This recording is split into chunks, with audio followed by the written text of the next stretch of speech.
Hello students, welcome to our channel. I hope आप लोग बहुत मज़े में पढ़ाई कर रहे होंगे और ऐसे ही हमारे चैनल को सपोर्ट करते रहिए। चैनल को ज़्यादा से ज़्यादा शेयर करिए, सब्सक्राइब करिए, लाइक करिए, क्योंकि जल्दी ही लाने वाले हैं हम आप लोगों के लिए आईसीएसई एंड सीबीएसई बोर्ड की फिजिक्स और केमिस्ट्री क्लासेस को भी, क्योंकि हमारे प्री बोर्ड जल्दी स्टार्ट होने वाले हैं, तो हमको अपनी प्रिपरेशन को फटाफट आगे बढ़ाना है। तो कल हम लोगों ने एक सीबीएसई बोर्ड की चैप्टर 8.1 की एक्सरसाइज को सॉल्व किया था एंड कुछ क्वेश्चन को हमने सीखा था कि कैसे करना है। आज इसका पार्ट 2 सॉल्व करने जा रहे हैं, जिसमें हम आगे के क्वेश्चंस को करेंगे। तो स्टार्ट करते हैं अपने क्वेश्चंस को। जल्दी से जल्दी वीडियो को लाइक नहीं किया है तो आप लोग लाइक कर लीजिए, शेयर कर लीजिए और स्टार्ट करते हैं अपने आज के टॉपिक को।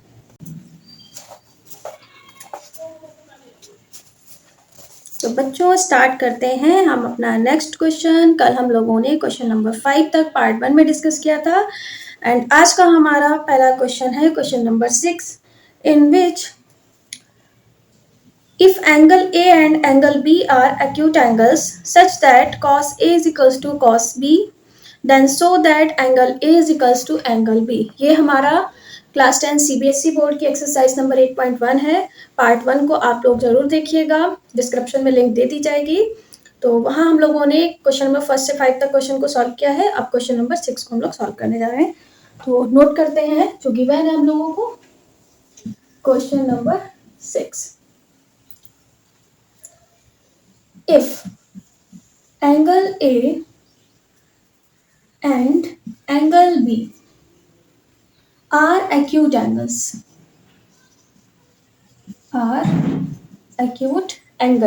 जो एंगल बी है, angle A and angle B जो दिया हुआ है हमको, वो दोनों एक्यूट एंगल्स है। इट मींस दैट ये 90 डिग्री से कम है। इफ सॉरी आगे इसने बोला है सच दैट, और इस तरीके से कि जो वैल्यू है कॉस ए की वो इक्वल दिखा रहा है कॉस बी के। If angle B and angle A are acute angles such that cos A is equals to cos B, then so that angle A is equals to angle B। हमको क्या prove करना है? So that angle A is equals to angle B।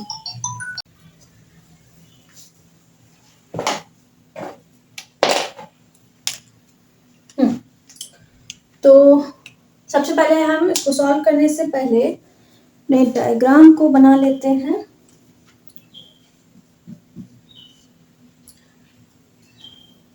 हम लोग trigonometry की बात कर रहे हैं, तो किस टाइप का एंगल यहाँ ड्रॉ करना है? Right angle triangle. देखिए इसमें ए एंड बी को बोला है एक्यूट एंगल्स है, और इसका मतलब इस ट्राइंगल में ये होता है राइट एंगल 90 डिग्री। बाकी के जो दो अदर एंगल्स होते हैं उनको बोलते हैं एक्यूट एंगल्स। पीछे मैंने प्रीवियस वीडियो में ये चीज आपको बताई थी। तो ये दोनों एक्यूट एंगल्स होंगे, यानी इनको हमको मेंशन करना है angle A and angle B. इसका मतलब है जो राइट एंगल होगा वो कोई तीसरा पॉइंट है, इसमें नहीं मेंशन किया गया है, हम उसको कुछ भी लेट कर सकते हैं, कोई भी अल्फाबेट, लाइक मैंने इसको लेट किया है सी पॉइंट। तो ये हमारा हो गया इसका डायग्राम। अब हमको कुछ इस तरीके से गिवन है such that cos A is equals to cos B, then so that this। देखिए क्वेश्चन को सॉल्व करने से पहले हमको उसका मेथड सीखना है कि किस तरीके से हम स्टार्टिंग करें क्वेश्चन की। सबसे पहले हमको डायग्राम बनाना है, उसके बाद हमको देखना है कि क्या चीज गिवन है, जो गिवन था उसके अकॉर्डिंग उसको हमने बना लिया। अब सच दैट जो इन्होंने मेंशन किया हुआ है हम अपनी स्टार्टिंग वहीं से करेंगे एंड इसको हमको प्रूव करके दिखाना है, टू प्रूफ। ओके, तो स्टार्ट करते हैं। जो गिवन है हमको सच दैट क्या दिया हुआ है, cos A is equals to cos B। cos A is equals to cos B। देखिए हम लोगों ने जो हिंदी निमोनिक्स की ट्रिक सीखी थी, cos की value with in the sides किस तरीके से हम इसको मेंशन करते हैं। तो यहाँ पर पहले तो आप देखिए ये एंगल A के रिस्पेक्ट में बात कर रहा है एंड ये एंगल B के रिस्पेक्ट में बात कर रहा है। यानी जब एंगल A के रिस्पेक्ट में बात की जाएगी सॉरी, तो एंगल ए के रिस्पेक्ट में बात जब की जा रही है तो इसका मतलब अपोजिट साइड, जिस एंगल की बात की जा रही है उसका अपोजिट साइड होता है परपेंडिकुलर, एंड जिस पर दो एंगल लाई कर रहे हैं वो इसका क्या होगा, बेस। ये अभी किसके लिए मैंने मेंशन किया हुआ है, फॉर एंगल ए। देखिए मैं इसलिए हाईलाइट कर देती हूँ ताकि कोई कंफ्यूजन ना रहे। इसके बाद भी अगर कोई डाउट होता है क्लास में कि आपको कोई भी क्वेश्चन कहीं पर नहीं समझ आ रहा तो आप कमेंट करके बता सकते हैं। आपको टेलीग्राम चैनल की भी लिंक दी जाएगी जिसमें आप प्रॉपर तरीके से अगर किसी चीज़ का नोट्स चाहिए तो आप उसमें मुझे कमेंट करके बता सकते हैं। तो आगे हम लोग देखते हैं कॉस की वैल्यू। कॉस हमारा होता है बेस अपॉन हाइपोटेनियस। फिर से मैं उस ट्रिक को लिखे दे रही हूँ, पंडित बद्री प्रसाद, ये आप अच्छे से सीख गए हैं, है ना। तो ये साइन होता है, ये कॉस होता है एंड ये टैन होता है। इसका रेसिप्रोकल नीचे से। अब आप लोग काफ़ी नॉलेज हो गया है। तो ये होता है हमारा बेस अपॉन हाइपोटेनियस, ये भी बेस अपॉन हाइपोटेनियस होगा। तो अगर हम एंगल ए की बात करें, ठीक है, cos angle A, angle A के रिस्पेक्ट में ये परपेंडिकुलर है, ये बेस है, एंड हाइपोटेनियस तो चेंज होता ही नहीं है, वो तो सेम रहेगा किसी भी एंगल के रिस्पेक्ट में बात की जाए। तो एंगल ए के लिए हम इसको क्या लिखेंगे, बेस को लिखेंगे ए सी अपॉन हाइपोटेनियस यानी कि A B is equals to, इसको मैं हटा देती हूँ, स्पेस नहीं है। Next angle B. देखो अब हम इसको कलर चेंज करके बता रहे हैं ताकि अच्छे से समझ आए। For angle B, angle B की बात करें तो अब फिर से चेंज हो जाएगा। एंगल बी कहाँ है, ये इसके रिस्पेक्ट में बात की जा रही है। तो जब इसके रिस्पेक्ट में बात की जा रही है तो फिर ये इस एंगल बी यानी इस साइड पर दो एंगल लाई कर रहे हैं, ये इसका हो गया बेस, एंड एंगल बी का अपोजिट साइड कौन सा है, ये वाला। तो एंगल बी के लिए ये क्या हो जाएगा, परपेंडिकुलर। आई होप आप लोगों को क्लियर हो रहा होगा कि मैं क्या एक्सप्लेन करना चाहती हूँ। नाउ कॉस बी की वैल्यू हम इसके लिए लिखेंगे तो ये भी होगा बेस अपॉन हाइपोटेनियस। तो इसका बेस है BC अपॉन हाइपोटेनियस, नहीं चेंज होता है, सेम टू सेम रहेगा। तो ये हमारा आया, जो गिवन था उसके अकॉर्डिंग मैंने वैल्यू नोट कर दी। आगे देखते हैं हमको प्रूव क्या करना है, उसको फोकस करिए। एंगल ए एंगल बी के इक्वल दिखाना है। देखिए इस इक्वेशन से हमको ये दिखाई दे रहा है कि इसका डिनोमिनेटर इक्वल है। अगर इस फ्रैक्शन के डिनोमिनेटर आपस में इक्वल हैं तो इसका न्यूमरेटर भी इक्वल होना चाहिए,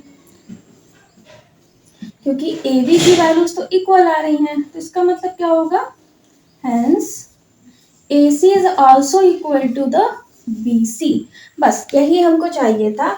अब देखिए किसी भी ट्रायंगल की, जब मैं इसका एक चैप्टर ट्रायंगल के बारे में आपको एक एक पॉइंट बताऊंगी, तो अभी फिलहाल हमको एक नोट पॉइंट यहाँ पर यूज हो रहा है, उसको लर्न रखना है कि अगर किसी ट्रायंगल की दो साइड्स इक्वल हैं, ठीक है, तो उन दोनों के अपोजिट एंगल्स, हाँ उन दोनों के जो एंगल्स होंगे वो भी आपस में इक्वल होंगे। अपोजिट साइड अगर इक्वल है तो उनके दोनों के अपोजिट एंगल्स भी इक्वल होते हैं। यानी तो इस कॉन्सेप्ट से क्या हुआ कि AC is equals to BC, equal sides, therefore equal sides having equal angles। ठीक है,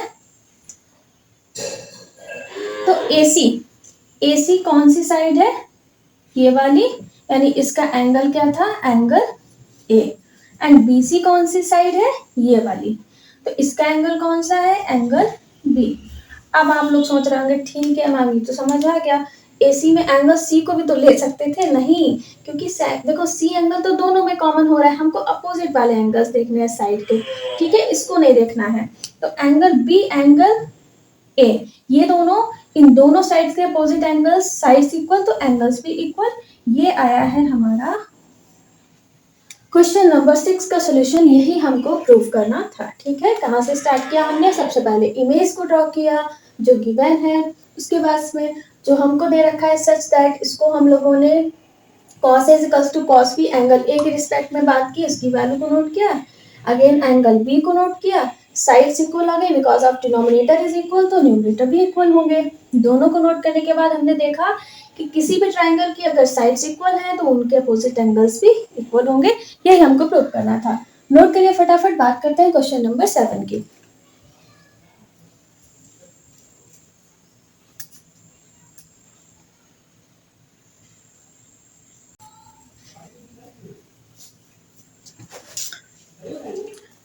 नेक्स्ट क्वेश्चन है क्वेश्चन नंबर 7, इन विच जो हमको वैल्यूज गिवन है वो है if cot theta is equals to 7/8 then evaluate the value of in part 1 plus sine theta into 1 minus cos theta within the ratio 1 plus cos theta 1 minus cos theta and in part number second cot square theta।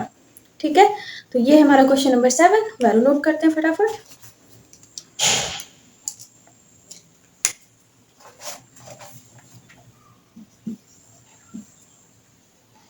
देखिए क्या given है, जो given है उसको हम सबसे पहले right करेंगे इफ। क्वेश्चन की स्टार्टिंग यहीं से की जाती है जो हमको दिया रहता है। कॉस नहीं, कॉट है। cot theta is equals to 7/8। Evaluate part 1।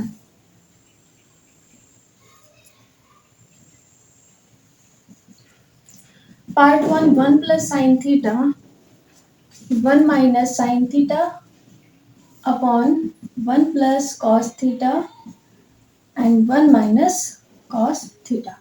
ठीक है, तो इतनी इन्फॉर्मेशन है। पार्ट नंबर 2 की आगे बात करते हैं। पहले फर्स्ट को हम लोग सॉल्व करेंगे।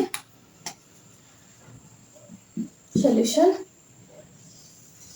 देखिए गिवन है, इससे हम लोग स्टार्ट करेंगे। cot theta is equals to 7/8। अब cot थीटा फिर से हम लोग अपनी ट्रिक को यहाँ अप्लाई कर देते हैं। cot किसका रेशियो होता है?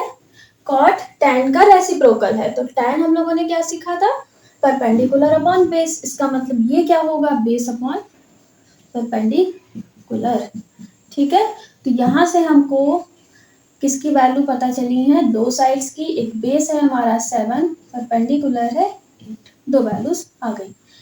तो हमको कौन सी साइड नहीं इसमें पता है? हाइपोटेनस की, क्योंकि तीनों साइड एंगल्स की पता होनी चाहिए। हाइपोटेनस बाय पाइथागोरस थ्योरम क्या होता है? By using Pythagoras theorem. ठीक है, तो क्या होगा? Hypotenuse is equals to root of square होता है, इसको ट्रांसफर करेंगे तो ये रूट की फॉर्म में आता है। बड़ी साइड है तो वो की बाकी दोनों अदर साइड के स्क्वायर के सम के बराबर होगा। Perpendicular square plus base square. Perpendicular 8 का स्क्वायर यानी कि 64, बेस यानी 7 का स्क्वायर 49। तो ये कितनी वैल्यू आएगी? इसको सॉल्व करिए। 113 ये वैल्यू आया है हाइपोटेनस का। ठीक है, तो तीनों साइड अब हमको पता चल चुकी है। हाइपोटेनस, परपेंडिकुलर, बेस, तीनों साइड्स आ गई हैं। अब हमको इवेल्युएट जो करना है उसमें कौन सी ट्रिगोनोमेट्री फंक्शन की वैल्यू चाहिए? एक साइन का एंड कॉस का। एंगल देखिए यहाँ मैंने फिर से डायग्राम नहीं बनाया क्योंकि सेम एंगल्स है, तो किसी को चेंज करने की जरूरत नहीं है, तो यहाँ पर इमेज को बनाना नहीं है। साइन एंड कॉस के फंक्शंस को निकाल लेते हैं सबसे पहले। तो अगर हम साइन की बात करें तो साइन थीटा क्या होता है? Perpendicular upon hypotenuse. परपेंडिकुलर की वैल्यू है 8, हाइपोटेनस आया है √130। ये हो गया साइन।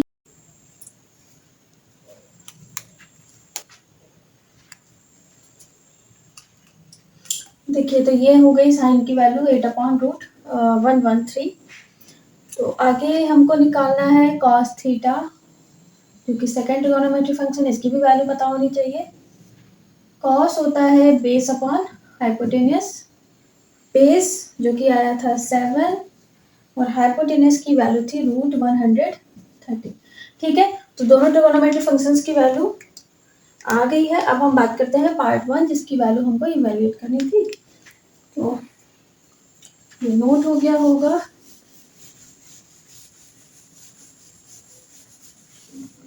चलिए आगे बात करते हैं पार्ट नंबर 1, इन विच हमको इवेल्युएट करनी है value 1 plus sine theta 1 minus sine theta upon 1 plus cos theta and 1 minus cos theta. ठीक है, फटाफट वैल्यू रख दीजिए जो आपने यहाँ निकाली हुई है।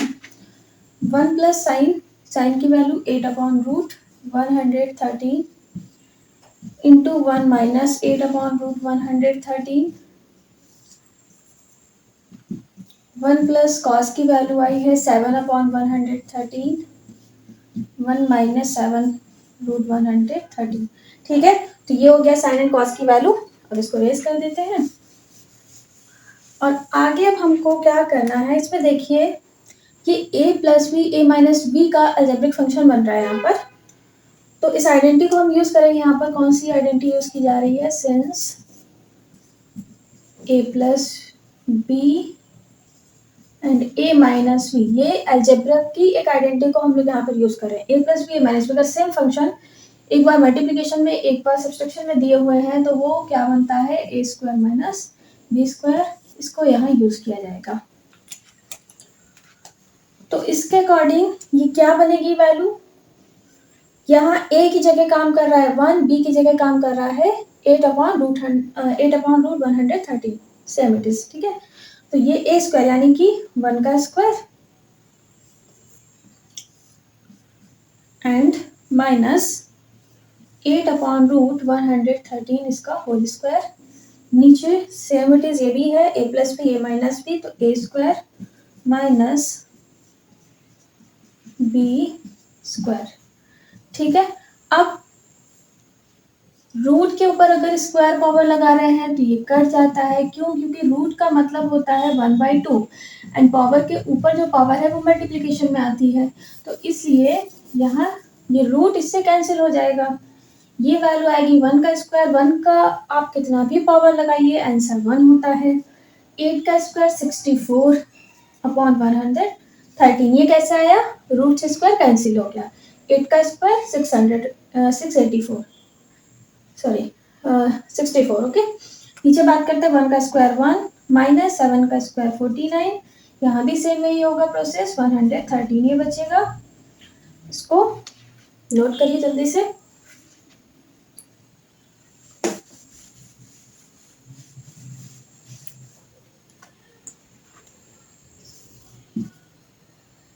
ये आगे का पार्ट, अब इसको सॉल्व करते हैं। देखिए यहाँ होगा क्रॉस मल्टीप्लिकेशन, ठीक है, क्योंकि ये इसका डिनोमिनेटर है बट इसके डिनोमिनेटर में कुछ भी नहीं दिया है, तो ये आएगा 113 माइनस 64/113 और इसके रेशियो में है 113 माइनस 49/113। ठीक है, सॉल्व करते हैं। 113 माइनस 64, तो ये कितना होगा 49/113। इसको आप रेसिप्रोकल फॉर्म में लिख सकते हैं। पहले हम इसको कैलकुलेट कर लेते हैं, इसको माइनस करेंगे तो ये होगा 64/113। इसको सही से लिख दीजिए। ठीक है, मैं इसको यहाँ 2 लाइन में बचा सकती थी, यही इसको कट करके मैं सीधा आंसर लिख देती, बट आपको प्रॉपर तरीके से सीखना है कि कैसे हम इसको सॉल्व करेंगे। तो पहले मैंने इसको एज ए फ्रैक्शन लिखा। अब फ्रैक्शन को जब हम डिवीजन को ऊपर ले जाएंगे तो क्या बनेगा, मल्टीप्लिकेशन। तो मैंने इसको मल्टीप्लिकेशन में चेंज किया, डिनोमिनेटर न्यूमरेटर बन जाएगा एंड न्यूमरेटर डिनोमिनेटर की फॉर्म में चेंज हो जाएगा। ठीक है, अब ये वैल्यू इससे कैंसिल हो गई, तो फाइनल आंसर कितना आया 49/64। अब इसको हम सिंप्लीफाई नहीं कर सकते हैं, इवन ऑड की कंडीशन बन गई। ठीक है, तो ये हो गया हमारा आंसर क्वेश्चन नंबर 7 का। नोट करते हैं, पार्ट 1 की फिर बात करेंगे आगे।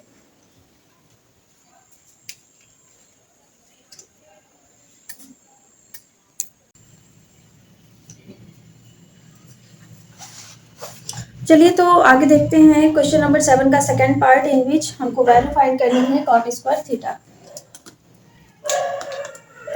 Evaluate in part number 2 the value of cot square theta. ये तो और भी इजी है, इसको तो हम बहुत ही इजीली तरीके से निकाल सकते हैं। देखिए ये वैल्यू आपको पहले से ही जो हम लोगों ने कैलकुलेट किया उसको यहाँ नोट रखना है। बेस, ये बेस अपॉन परपेंडिकुलर का रेशियो था, तो ये तो गिवन है। हाइपोटेन्यूज में पाइथागोरस थ्योरम से पार्ट 1 में निकाला हुआ है 100√113। अब बात करते हैं कॉट स्क्वायर थीटा की, पार्ट नंबर 2। कॉट क्या होता है, बेस अपॉन परपेंडिकुलर, स्क्वायर है तो यहाँ भी क्या हो जाएगा इसका होल स्क्वायर। वैल्यू नोट करिए, बेस की वैल्यू कितनी दे रखी है 7 एंड परपेंडिकुलर की वैल्यू है 8, तो इन दोनों का क्या होगा होल स्क्वायर। इसको सॉल्व करते हैं, होल स्क्वायर यानी जितनी वैल्यू है दोनों का हमको स्क्वायर निकालना है। 7 का स्क्वायर 49 एंड 8 का square 64, that is the answer of part number second. अब इसको नोट करिए और आगे बढ़ते हैं, क्वेश्चन नंबर 8 को सॉल्व करते हैं।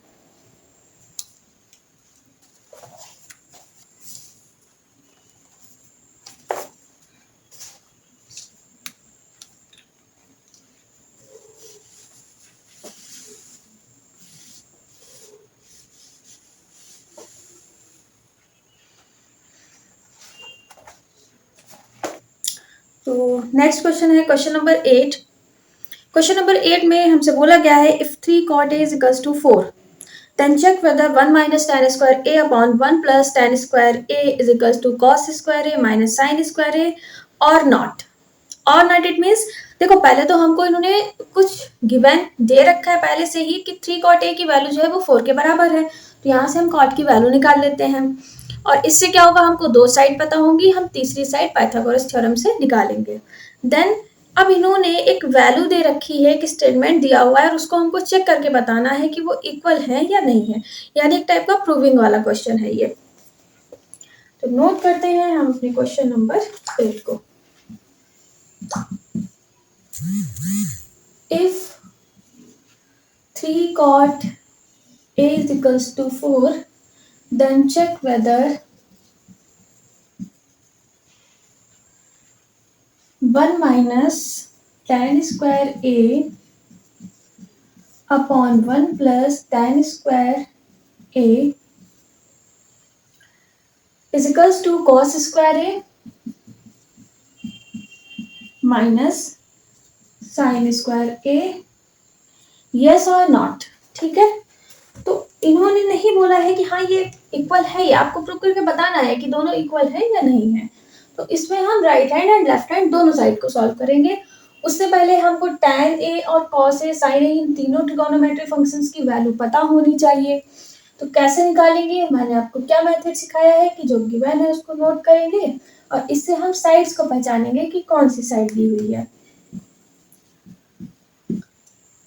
गिवन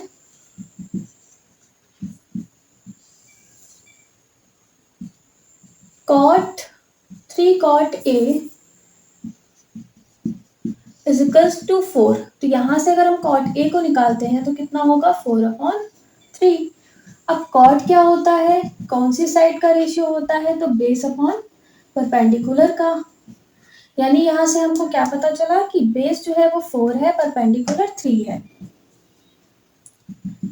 बेस 4 हो गया, परपेंडिकुलर 3 हो गया। ठीक है, अब निकालते हैं पाइथागोरस थ्योरम से हाइपोटेनस को। तो हाइपोटेनस क्या होता है, दोनों के स्क्वायर के सम के बराबर, यानी परपेंडिकुलर का स्क्वायर प्लस बेस का स्क्वायर। तो ये आपका हो जाएगा 3 का square 9 plus 16, 16 plus 9 25 which is the square root of 5।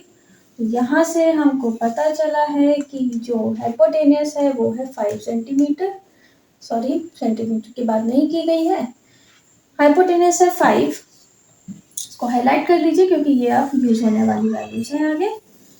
ठीक है, ये बेस परपेंडिकुलर और ये है हाइपोटेनस, तीनों आ गए। अब हमको कौन से ट्रिगोनोमेट्रिक फंक्शंस की वैल्यू इसमें चाहिए, tan cos sin, तो पहले हम इसको निकाल लेते।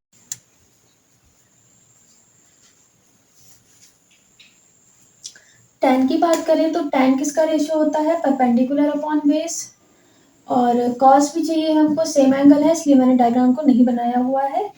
cos होता है base upon hypotenuse, sin perpendicular upon hypotenuse. ठीक है, किस ट्रिक से,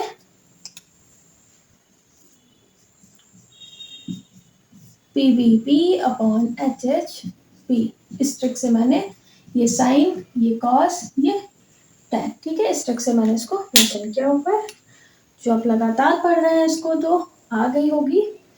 tan की वैल्यू P अपॉन B, यानी P कितना है 3 और बेस कितना है 4, ये तो हो गया tan का वैल्यू। cos की बात करें तो cos base upon hypotenuse, base कितना है 4, हाइपोटेनस कितना आया है 5, परपेंडिकुलर कितना है 3, हाइपोटेनस कितना है 5। तो ये जो ट्रिगोनोमेट्रिक फंक्शन इस प्रूविंग के लिए हमको चाहिए उसकी वैल्यूज हो गई। मेथड अच्छे से आना चाहिए। कोई भी डाउट है तो आप कमेंट करके पूछ सकते हैं। इसके अगर पीडीएफ वगैरह आपको चाहिए तो मैं आपको टेलीग्राम का लिंक प्रोवाइड करने वाली हूँ, उस पर आप पीडीएफ भी ले सकते हैं। कोई भी डाउट है आप डिस्कस कर सकते हैं, ठीक है। तो ये वैल्यूज हो गई। अब हम सॉल्व करते हैं अपने क्वेश्चंस को।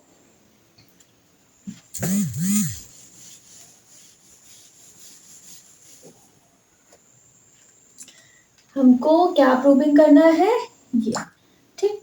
तो टू प्रूव हमको चेक करके बताना है। चेक डालते हैं ना कि प्रूव। तो पहले हम लेफ्ट हैंड साइड को सॉल्व करेंगे, देन राइट हैंड साइड को। ये हमारा है left hand side 1 minus tan square a upon 1 plus tan square a. अब हम tan ए, cos ए, sin ए, जो भी वैल्यू हम लोगों ने अभी निकाली थी ट्रिगोनोमेट्रिक फंक्शंस की, उसको हम लेफ्ट हैंड साइड में पहले पुट करेंगे, देन राइट हैंड साइड की वैल्यू को निकालेंगे, ठीक है। 1 माइनस tan स्क्वायर, tan की वैल्यू क्या दे रखा है हमको 3/4, 3/4 इसका क्या हो जाएगा होल स्क्वायर अपॉन 1 प्लस 3/4 का होल स्क्वायर। इसको कैलकुलेट करेंगे तो ये होगा 1 माइनस 3 का स्क्वायर 9/16, 1/9 प्लस अपॉन 1 प्लस 9/16 ये आया। अब हम इसको क्रॉस मल्टीप्लीकेशन करके सॉल्व करते हैं तो ये होगा 16 माइनस 9/16, देन 16 प्लस 9/16, ओके। अब इसको सॉल्व करेंगे 16 माइनस, देखिए ये न्यूमरेटर है, ये न्यूमरेटर, ये डिनोमिनेटर, ये डिनोमिनेटर है। तो जब फ्रैक्शन में इस टाइप से डबल फ्रैक्शन दिया होता है तो डिनोमिनेटर या न्यूमरेटर अगर इक्वल है तो उनको हम कट कर सकते हैं, ठीक है। 16 माइनस 9 7, 16 प्लस 9 यानी कि 25। तो ये आया हमारा लेफ्ट हैंड साइड का आंसर। और अब हम डिस्कस करेंगे राइट हैंड साइड की वैल्यू को। अगर ये दोनों इक्वल आ रहे हैं तो इसका मतलब ये हमको क्वेश्चन में चेक करके बताना है ये दोनों वैल्यू इक्वल है या नहीं है। नोट करिए, बात करते हैं राइट हैंड साइड के।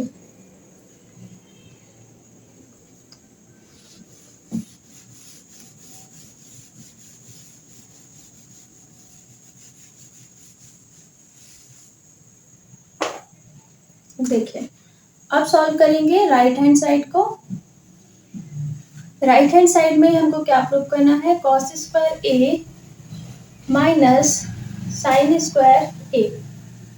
cos जिसकी वैल्यू है गिवन 4/5, 4/5 का होल स्क्वायर, साइन ए 3/5, 3/5 का होल स्क्वायर। 4 यानी कि ये हो गया 4 is the square of 16 and 5 का स्क्वायर करेंगे तो ये होगा 25, 9/25।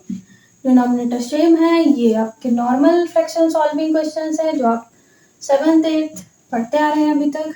तो डिनोमिनेटर सेम है, एलसीएम लिया 25, 16 माइनस 9, ये होगा 7/25। तो ये रहा हमारा राइट हैंड का आंसर और लेफ्ट हैंड का भी सेम, इट इज 7/25 ही आया था। इसका मतलब ये दोनों इक्वल वैल्यूज हैं। तो अब हम इसको लिख देंगे। अब इसका काम नहीं है, आप इस वैल्यूज को हटा देते हैं और ये आया है हमारा final answer. Hence it is proved that left hand side is equals to right hand side, जो कि दोनों की वैल्यू आई है इक्वल। तो ये था आंसर क्वेश्चन नंबर 8 का। अब हम लोग आगे बढ़ते हैं और बात करते हैं क्वेश्चन नंबर 9 की।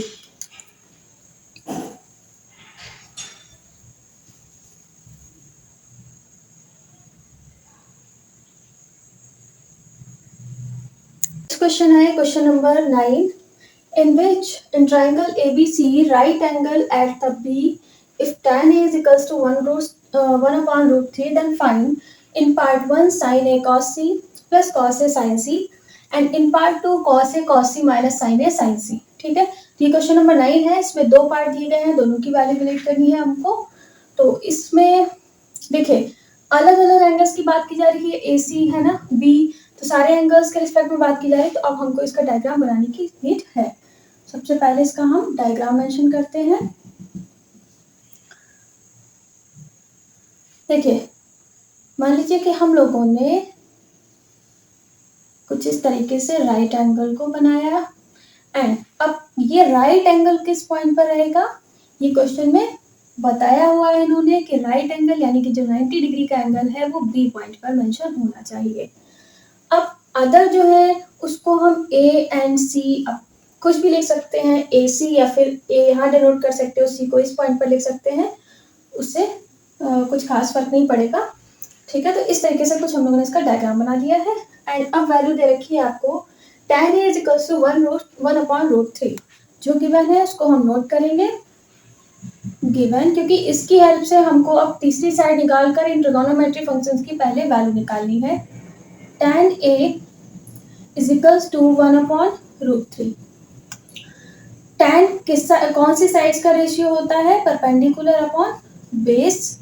तो इसका मतलब है ये 1/√3 परपेंडिकुलर हो गया 1 एंड बेस की वैल्यू हो गई √3। ठीक है, दो चीजें निकल कर आई हैं, बेस एंड परपेंडिकुलर। हमको क्या चाहिए, देखिए ये tan A मतलब ए एंगल के रिस्पेक्ट में बात हो रही है, तो for A angle opposite side क्या होगी, परपेंडिकुलर, और ये क्या होगा, बेस। एंड ये हाइपोटेन्यूज तो चेंज नहीं होता है, ये सेम रहेगा, किसी भी एंगल के रिस्पेक्ट में बात होगी। तो परपेंडिकुलर कितना दिया हुआ है, 1। बेस इसके लिए कितना मेंशन किया है, √3। हमको क्या निकालना है, हाइपोटेनस। तो अब हम इसमें अप्लाई करेंगे पाइथागोरस थ्योरम को एंड वैल्यू निकालते हैं।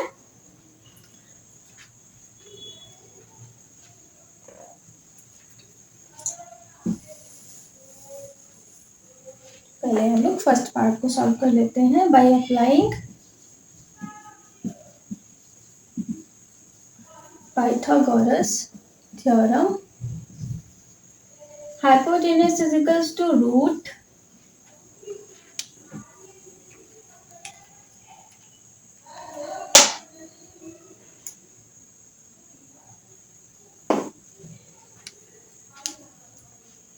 परपेंडिकुलर स्क्वायर प्लस बेस का स्क्वायर। ठीक है, परपेंडिकुलर जिसका वैल्यू है 1 यानी 1 का स्क्वायर, एंड बी जिसका वैल्यू है √3 यानी कि √3 का स्क्वायर। अब देखिए, प्रीवियस वीडियो में जब आप इस तरीके से क्वेश्चन सॉल्व किए थे तो आपको सिखाया था कि जो रूट है, रूट के ऊपर स्क्वायर, ये कैंसिल हो जाते हैं, तो वो डिजिट ही हमारे पास आएगा। इस तरीके से यहाँ 1 का स्क्वायर 1, √3 का स्क्वायर, स्क्वायर से ये कैंसिल आउट, बचेगा अमाउंट 3, यानी कि 4 हाइपोटेनस आ गया 2।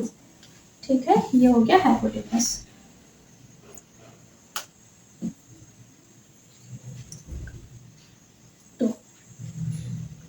तो अब हमको सारी वैल्यू पता हो चुकी है। अब हम लोग कैलकुलेट करते हैं, नोट कर लीजिए इसको।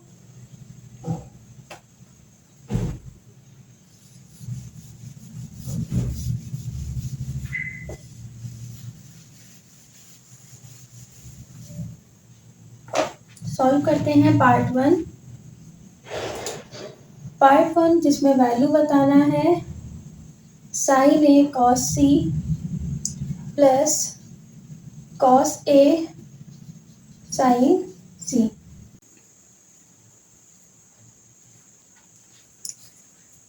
देखिए, इसकी वैल्यू को निकालने से पहले हम जो ट्रिगोनोमेट्री फंक्शंस यहाँ यूज हो रहे हैं उनकी वैल्यू को पहले इवेलुएट कर लेते हैं इस ट्राइंगल की हेल्प से। तो हमको क्या चाहिए, sin A cos C cos A and sin C। ये ट्रिगोनोमेट्रिक फंक्शंस इस पार्ट 1 में हमको यूज करने हैं, तो इसकी वैल्यू पहले हम इस ट्राइंगल की हेल्प से निकाल लेते हैं। साइन जो कि होता है perpendicular upon hypotenuse, cos base upon hypotenuse, base upon hypotenuse, perpendicular upon hypotenuse. ठीक है, अब हम देखते हैं किस एंगल के रिस्पेक्ट में बात की जा रही है। साइन ए एंगल के रिस्पेक्ट की बात जब की जाएगी, मैंने कलर चेंज किया हुआ है तो आप इसे समझिएगा किस एंगल की बात हो रही। सी के लिए ये ब्लू यूज किया हुआ है एंड इसके लिए ब्लैक। ठीक है, तो साइन ए एंगल की बात की जा रही है। इस एंगल के लिए ये अपोजिट साइड है, तो ये परपेंडिकुलर एंड ये बेस होगा जहां पर दो एंगल लाई कर रहे हैं। तो इसकी वैल्यू आएगी परपेंडिकुलर अपॉन हाइपोटेन्यूज 1/2 कॉस सी। सी एंगल ये है, तो इसके अपोजिट साइड परपेंडिकुलर होगी, यानी कि √3/2 कॉस ए। कॉस के रिस्पेक्ट में, एंगल ए के रिस्पेक्ट में बात की जा रही है, तो ये बेस एंड ये हाइपोटेनस को तो नहीं चेंज होने वाला है, यानी कि √3/2। ठीक है, एंड साइन सी, अब फिर से एंगल चेंज है, सी के रिस्पेक्ट में बात की जा रही है, तो परपेंडिकुलर अपॉन हाइपोटेनस, यानी कि सॉरी, एक साइन सी, सी एंगल ये है हमारा, इसके लिए ये बेस एंड ये परपेंडिकुलर। ओके, √3/2 कॉस ए, एक फिर से वैल्यू को चेक कर लेते हैं। कॉस ए, एंगल ए के रिस्पेक्ट में बात हो रही है, एंगल ए के रिस्पेक्ट में ये हो गया हमारा बेस एंड ये हो गया हाइपोटेन्यूज √3/2। ठीक है, एंड साइन सी, सी के रिस्पेक्ट में बात हो रही है, तो परपेंडिकुलर अपॉन हाइपोटेन्यूज, ये भी ठीक है। कॉस सी, सी के रिस्पेक्ट में बात हो रही है, तो सी के लिए होगा ये परपेंडिकुलर एंड ये बेस। हाँ, अब ठीक है, तो ये हो गए हमारे ट्रिगोनोमेट्री फंक्शंस, और अब हम इसको अपने पार्ट 1 में यूज करते हैं। साइन ए, जिसके प्लेस में हमको लिखना है 1/2 cos c, the value of cos c is 1/2 plus cos a, which is the value of √3/2 into sin c, sin c का वैल्यू है √3/2। ठीक है, अब इसको हम सॉल्व करते हैं।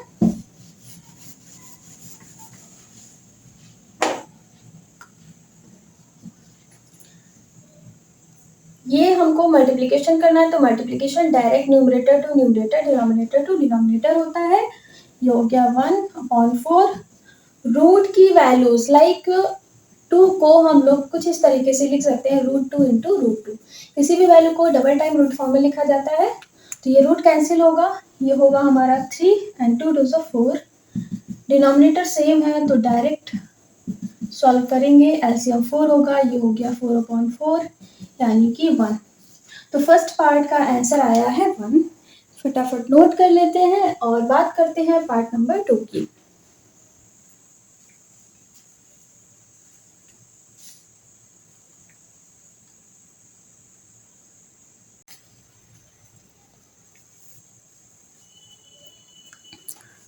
तो अब हम सॉल्व करते हैं इसका सेकंड पार्ट, जिसमें हमको वैल्यू फाइंड करना है cos a, cos c minus sin a, sin c। देखिए, पार्ट 1 की तरह ही सेम इट इज है, बस पॉजिटिव की जगह नेगेटिव साइन का यूज किया गया है। तो जो ट्रिगोनोमेट्रिक फंक्शंस की वैल्यू हम लोगों ने फर्स्ट पार्ट में मेंशन की है, उसको हम फिर से यहाँ नोट करते हैं, और अब हम फाइंड करते हैं सेकेंड पार्ट की वैल्यू। cos a के प्लेस में क्या लिखेंगे, √3/2 इंटू कॉस सी की वैल्यू है 1/2 माइनस साइन ए की वैल्यू है 1/2, साइन सी की वैल्यू है √3/2। ठीक है, ये होगा √3/4 माइनस √3/4, क्योंकि मल्टीप्लिकेशन डायरेक्ट करते हैं। देखिए, ये पॉजिटिव ये नेगेटिव दोनों ही वैल्यू सेम है, बट साइन चेंज है, तो ये कैंसिल हो गई, आंसर आया final 0। That is the final answer of question number 9। ना अब हम लोग आगे बढ़ते हैं और बात करते हैं अपने लास्ट क्वेश्चन, क्वेश्चन नंबर 10 की। ठीक है,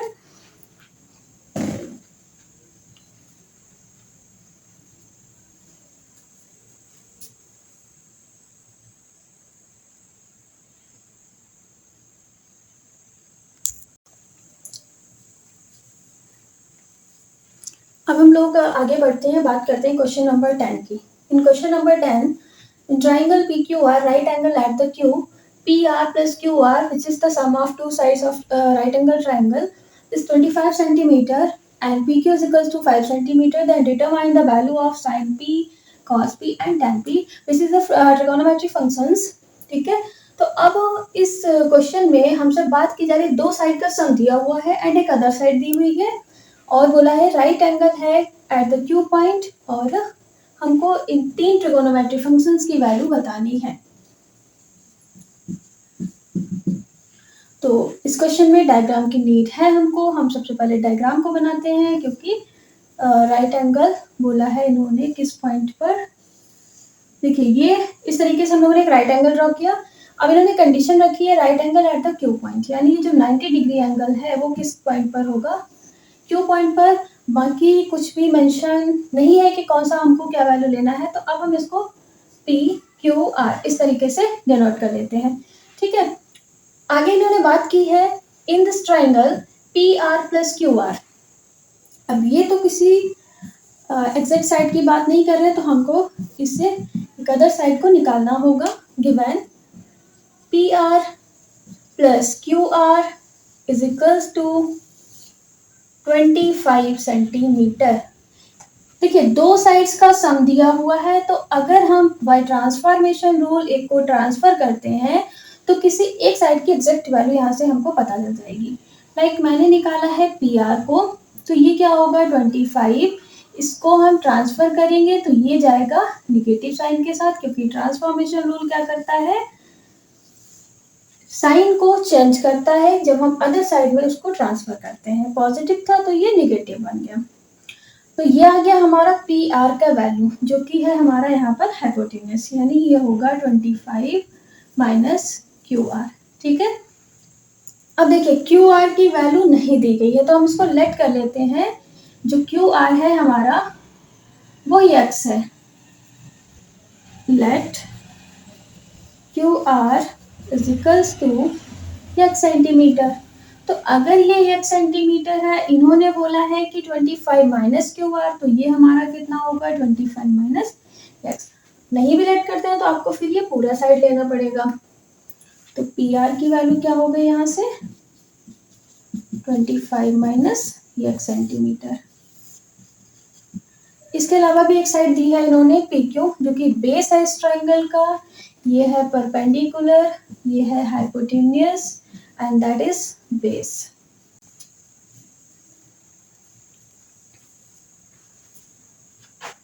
तो x की हमारी वैल्यू आई थी 12। अब इस x की वैल्यू को इसमें पुट करते हैं तो हाइपोटेन्यूस होगा 25 माइनस 12, यानी कि ये हो जाएगा 13, ठीक है। ये कितना हो गया फाइनली 13। एंड ये x सेंटीमीटर है और x की वैल्यू क्या आई है 12 सेंटीमीटर। इसको तो निकालने की जरूरत नहीं है। हाइपोटेन्यूस हो गया, बेस हो गया, परपेंडिकुलर हो गया, तीनों वैल्यू आ गई है। अब हम आगे बात करते हैं। देखिए यहाँ पर with respect to angle P की बात की जा रही है। तो एंगल P के लिए तो सिंपली हमको फिर किसी को चेंज करने की जरूरत ही नहीं है। एंगल P के लिए अपोजिट साइड यानी कि ये होगा परपेंडिकुलर एंड जिस पर लाई कर रहा है वो होगा बेस। तो बहुत अच्छी बात है, हमको ज़्यादा अब इसमें कैलकुलेशन नहीं करनी है, किसी को साइड को चेंज नहीं करना है, ठीक है। आगे हम लोग अपने क्वेश्चन की वैल्यू को डिटरमाइन करते हैं। तो हमको सबसे पहले वैल्यू फाइंड करनी है साइन P की। Sine P, sine is equals to perpendicular upon hypotenuse. Perpendicular for the angle of P is equals to 12 centimeter and hypotenuse which is 13। तो ये हमारा हो गया sin P का वैल्यू। नाउ आगे बढ़ते हैं। cos P की वैल्यू क्या होगी base upon hypotenuse and same it is tan P is equals to perpendicular upon base. तो अब सेम एंगल की बात की जा रही है तो कुछ भी साइड चेंज नहीं होगी। बेस है इसके लिए 5, हाइपोटेन्यूस है 13, tan P बेस परपेंडिकुलर है 12 एंड बेस है 5। That is the final answer of this question, question number 10। और इसी के साथ हमारी एक्सरसाइज के जो इम्पोर्टेंट क्वेश्चन जो भी थे वो फिनिश होते हैं। नेक्स्ट पार्ट में अब हम लोग बात करेंगे एक्सरसाइज 8.2 के बारे में। और इसके साथ ही आप लोगों के लिए साइंसेस केमिस्ट्री की क्लासेस भी स्टार्ट होने वाली हैं जल्दी ही ICSE एंड CBSE बोर्ड की। तो ज़्यादा से ज़्यादा लोगों को शेयर करिए और वीडियोस पसंद आ रही हैं तो लाइक करना ना भूलिए। अगर कोई भी डाउट हो रहा है आपको किसी भी क्वेश्चन में तो आप कमेंट करके पूछ सकते हैं। तब तक के लिए बाय बाय, अच्छे से पढ़ाई करते रहिए। Thanks for watching.